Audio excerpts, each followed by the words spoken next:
राधे राधे आप सभी को स्वागत है आपके अपने यूट्यूब चैनल देवा सर क्लासेज में। दोस्तों आज से हम लोग क्लास 12 केमिस्ट्री का अध्याय 2 शुरू करने वाले हैं जिसका नाम वैद्युत रसायन है।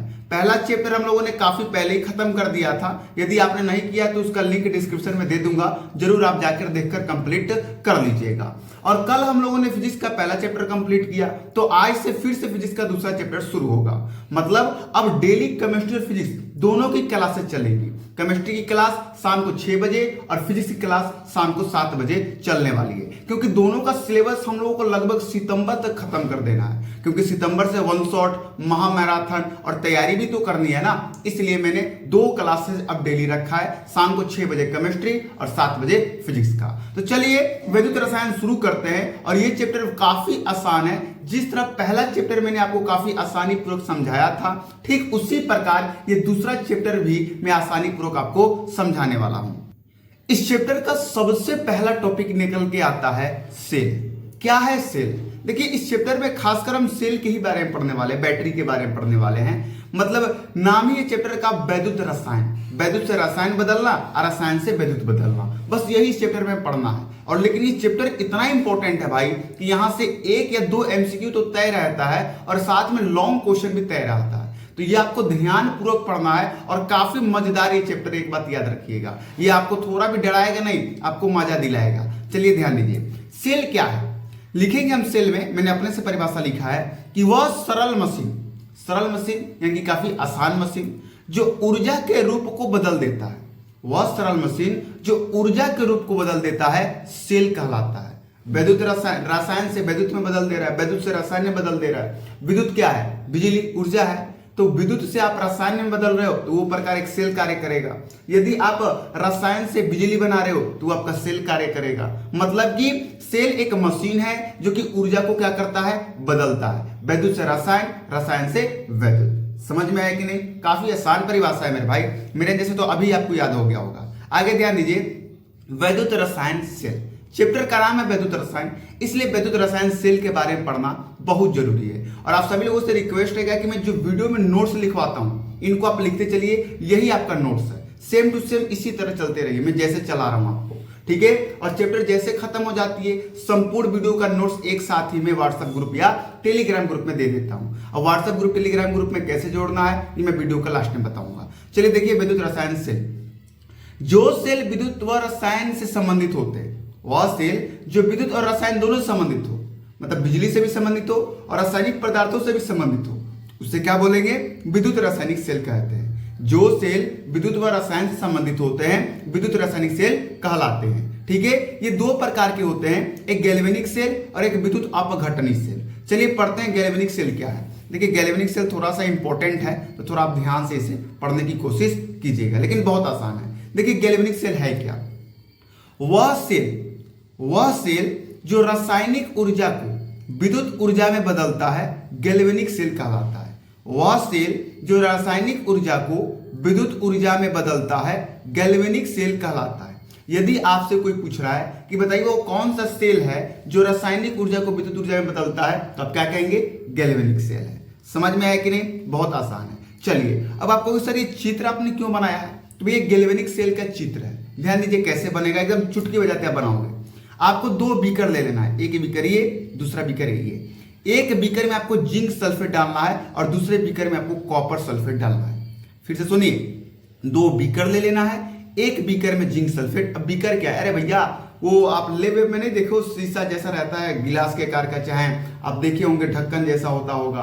अरे आप देखे होंगे बीकर, मैं फोटो भी लगा दूंगा अगर मिलेगा तो। ऐसे बीकर जानते होंगे, लेकिन नहीं जानते तो मैं बता देता हूं। बीकर लेब में जो शीशा वाले नहीं होते जिसमें एक्सपेरिमेंट किया जाता है केमिकल डाल के, वही जो वैज्ञानिक लेके ऐसे फोटो खिंचवाते हैं, वही है बीकर। समझ गए आप? चलिए तो 2 बीकर ले लेना है, एक बीकर में जिंक सल्फेट, एक बीकर में कॉपर सल्फेट लेना है। इतना समझ में आया? अब आपको क्या करना है कि एक जिंक की छड़ लेनी है, जिंक वाले सल्फेट में डाल देना है। एक कॉपर की छड़ लेनी है और कॉपर वाले सल्फेट में डाल देना है। तो देखिए हमने 2 बीकर लिया, एक बीकर में जिंक सल्फेट डाला, एक बीकर में कॉपर सल्फेट डाला, एक में जिंक की छड़ डाल दी, एक में कॉपर की छड़ डाल दी। इतना कर लोगे। उसके बाद अब आपको एक लवण सेतु लेना है। अच्छा लवण सेतु क्या है? तो ये एक सेतु है जो दो चीजों को आपस में जोड़ता है, ठीक है, तो यहां से हमने लवण सेतु डाला और ये होते हुए कहां पर आ गया, इस विलयन में आ गया। ये दोनों विलयन को हमने लवण सेतु से क्या कर दिया, जोड़ दिया। अब ध्यान देने वाली बात ये है कि आपने जो जिंक वाला छड़ डाला है और जो कॉपर वाला छड़ डाला है, इनको एक तार के माध्यम से जोड़ना है। तो हमने तार के माध्यम से एक मीटर में जोड़ दिया। अच्छा, मीटर में क्यों जोड़ा, क्योंकि इसमें जब बिजली आएगी तो हमें मालूम चलेगी कि हाँ भाई बिजली उत्पन्न हुई है, इसीलिए जोड़ा। अब जैसे आप तार इन दोनों में जोड़ोगे 1.1 वोल्ट का इसमें बिजली उत्पन्न हो जाएगा। तो लो भैया, हमने रासायनिक पदार्थों को डाला और रासायनिक पदार्थों को डाल के क्या बना दिया, 1.1 वोल्ट का बिजली बना दिया। समझ में आया कि नहीं, आया कि नहीं। अब ध्यान दीजिए, ये जो कॉपर की छड़ है इसे हम बोलेंगे एनोड, और ये जो जिंक की जो छड़ है उसे बोलेंगे एनोड, और जो कॉपर की छड़ है उसे बोलेंगे कैथोड। गैल्वेनिक सेल में एनोड माइनस में होता है और कैथोड कैसा होता है, प्लस में होता है। मेरे साथ बोलिए, गैल्वेनिक सेल में एनोड कैसा होता है, माइनस, कैथोड कैसा होता है, प्लस। अरे यार, आप वो बैटरी प्लस माइनस नहीं देखे हो क्या, वही तो बात हो रही है, ज्यादा काहे टेंशन लेते हो। चलिए आगे देखिए, एक हमने नोट्स में लिखवाया है कि यदि गैल्वेनिक सेल में जिंक व कॉपर का प्रयोग किया जाता है, देखिए तो इस गैल्वेनिक सेल में जिंक और कॉपर का प्रयोग किया गया है कि नहीं, जिंक और कॉपर प्रयोग किया गया है, तो इसे डेनियल सेल भी कहा जाता है। यदि आपसे कोई पूछ दे कि बताओ डेनियल सेल का क्या है, तो आप कहो कि वह गैल्वेनिक सेल जिसमें जिंक और कॉपर का प्रयोग किया जाता है डेनियल सेल कहलाता है। समझ में आया कि नहीं, ये आपको कमेंट बॉक्स में कमेंट करके बतानी है। चलिए आगे बढ़ा जाए। अब पढ़ेंगे हम गैल्वेनिक सेल की अभिक्रियाएं। देखिए क्या है अभिक्रिया, बहुत इंपॉर्टेंट है और आपको थोड़ा ध्यान से पढ़ना पड़ेगा ये, ठीक है। चलिए, अभी हमने एनोड और कैथोड देखा, तो एनोड में हमने जिंक लिया था, जिंक की छड़ ली थी, तो जिंक में से 2 इलेक्ट्रॉन निकलता है। जब गैल्वेनिक सेल होता है, जब गैल्वेनिक सेल में आप जब जिंक डालोगे जिंक सल्फेट के अंदर, तो जिंक से कितने इलेक्ट्रॉन निकलेंगे, 2। और जब जितने इलेक्ट्रॉन निकलते हैं उस पदार्थ के ऊपर उतना चार्ज लग जाता है। तो जिंक में से कितने इलेक्ट्रॉन निकले, 2, तो जिंक के ऊपर कितना चार्ज लग जाएगा, 2+। और इलेक्ट्रॉन को त्यागना ही ऑक्सीकरण कहलाता है, आपको मालूम होगा। आगे देखिए कैथोड पर, कैथोड का हमने कैसा लिया था, कॉपर की छड़ ली थी, देखो यहाँ पर दिख भी रहा होगा, कैथोड कॉपर की छड़ ली थी। तो कैथोड पर Cu2+ था, मतलब समझिए मेरे पास ये पहले से इलेक्ट्रॉन त्याग दिया था, लेकिन जैसे ये जिंक ने इलेक्ट्रॉन त्यागा, इसने लेके क्या कर लिया, ग्रहण कर लिया। अब जो इलेक्ट्रॉन ग्रहण करता है ना, उसके प्लस क्या होते हैं, हट जाते हैं। तो देखिए कॉपर के ऊपर कितने थे, 2+, लेकिन जैसे इलेक्ट्रॉन 2 ग्रहण किया, कॉपर के प्लस से हट गए। समझ में आ रही है मेरी बात। और इलेक्ट्रॉन को त्यागना या इलेक्ट्रॉन को ग्रहण करना, इलेक्ट्रॉन को त्यागना ऑक्सीकरण कहलाता है, इलेक्ट्रॉन को ग्रहण करना क्या कहलाता है, अपचयन कहलाता है। ठीक है, एक बार और सुनिए। एनोड पर क्या था, जिंक था, जिसने 2 इलेक्ट्रॉन को त्यागा, इसलिए जिंक के ऊपर 2+ लग गया और इसी क्रिया को ऑक्सीकरण कहते हैं।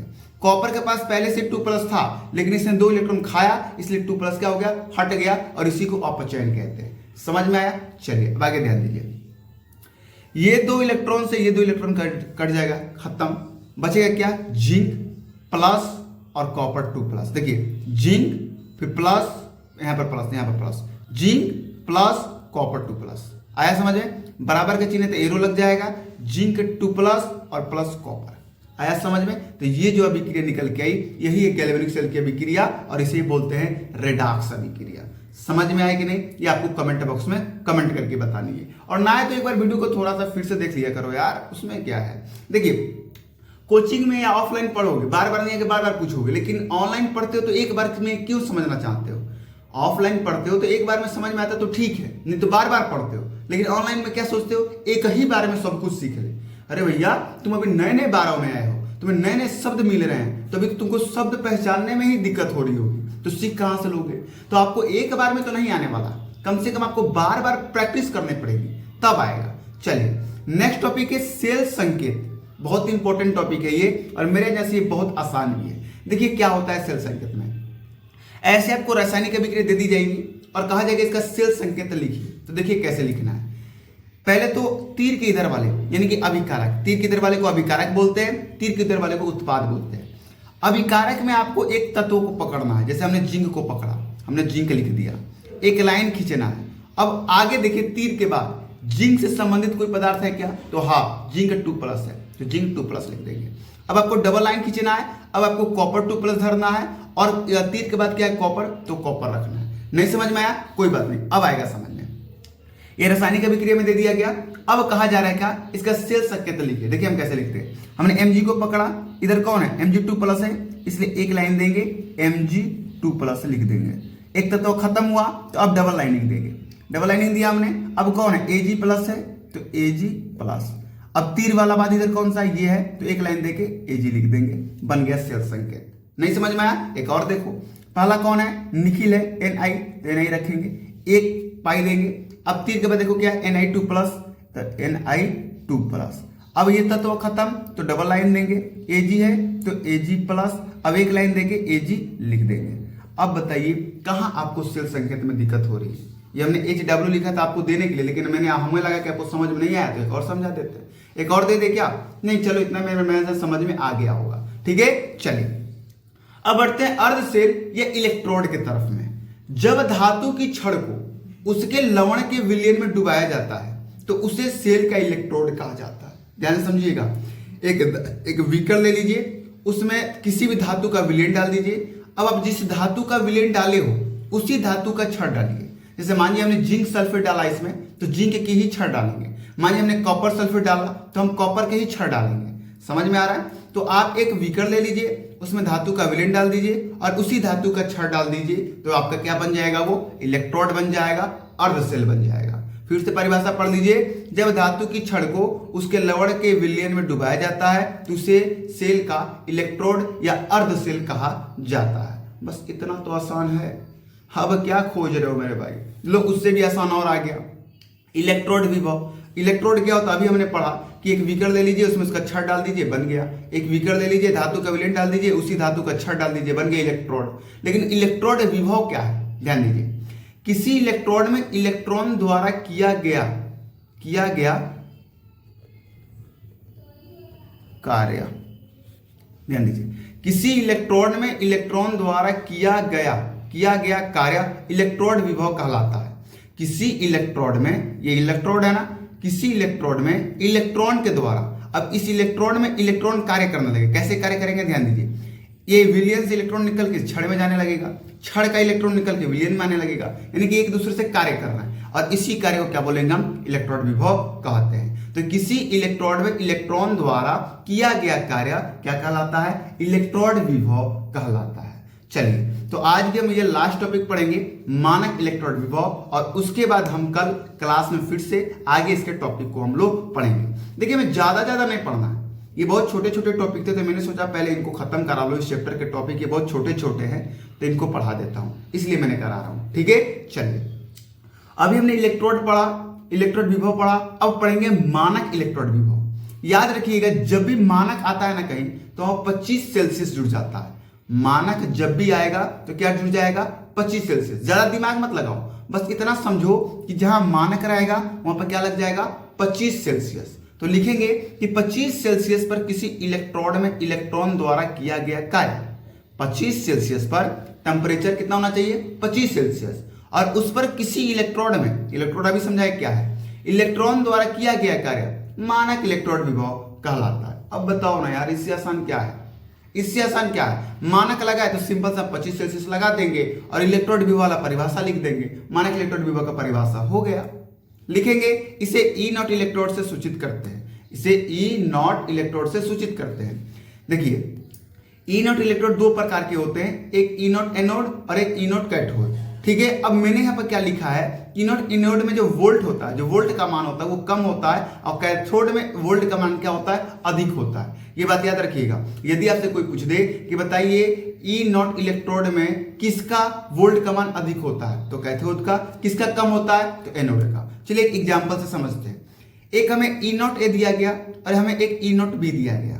ठीक है, अब ई नॉट ए का मान हमें -0.34 वोल्ट दिया गया और ई नॉट बी का मान हमें +0.25 वोल्ट दिया गया, और कहा गया कि बताओ इसमें से कैथोड कौन है, एनोड कौन है। तो देखिए, तो सबसे ज्यादा वोल्ट कौन सा है, ई नॉट बी का है ना, तो ये क्या हो जाएगा, ये आपका हो जाएगा कैथोड। समझ में आया, ये कम है इसका वोल्ट, तो क्या हो जाएगा, ये एनोड। अब बताओ ना भाई, कहां दिक्कत हो रही है तुम्हें, कहां पे तुम्हें क्लास 12 हार्ड लगता है, कहां तुम्हें केमिस्ट्री टॉर्चर करती है मेरे भाई। हमें तो नहीं करती, और हम किसी को करने देते हैं, क्योंकि हम खुद हैं टॉर्चर करने वाले। ठीक है, तो आज की क्लासेस कैसी लगी आपको कमेंट बॉक्स में बतानी है, और कल हम इसके आगे टॉपिक को शुरू करेंगे। तो देखिए, मेरा कोशिश यही रहेगा कि सितंबर तक हम लोग सिलेबस खत्म कर ले, और सितंबर के बाद अक्टूबर तक ऑनसेट चला दे, ऑनसेट चलाने के बाद एग्जाम की तैयारी में हम लोग लग जाए। ठीक है, आज की ये क्लास कैसे लगी कमेंट में बताइएगा। मिलते हैं कल शाम को 6 बजे। जय हिंद, जय भारत।